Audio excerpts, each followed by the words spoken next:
Hello guys, magpapatuka nga pala ako ng kalapate dyan. Pero nag-stop yung hagdan. Kaya nga pinipilit ko dyan.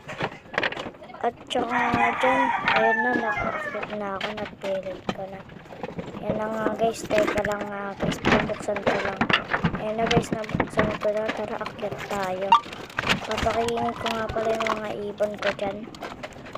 Actually nga pala Tagalog ako, hindi ako nag-i-English. Medyo lang, marunong kasi ako mag-English. Tara, samahan niyo ako. May sugat nga ako pala dyan, nahiwa ako. Tara, tignan na natin yung mga kalapati ko. Kita niyo ba? Mahuhulog yan dyan yan guys. Sorry na lang kung nahulog ha. Ayun na, mahuhulog na. Nahulog. Natakot nga ako dyan guys, kala ko magkakadumi. Okay lang pala.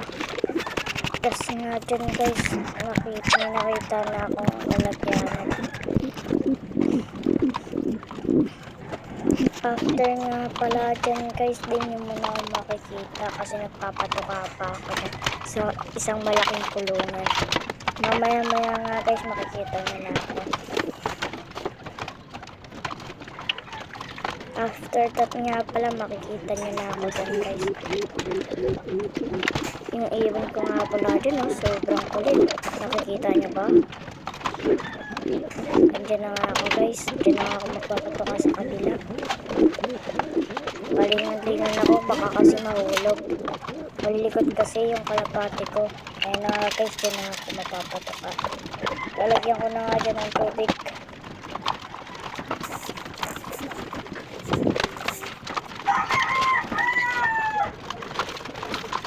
Tapos guys, paki-comment nyo guys kung sino yung idol nyo. Ang nga pala si Travel Arcadis. Hindi sikat na Pilipino, pero may kaya. Pwede yung paki-share guys.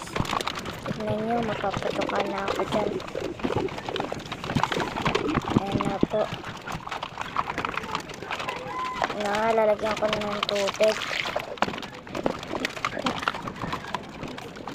Nilagay ko na nga yung tubig dyan. After that nga pala, ayan naman, papatukain ko. Bye guys, yun lang.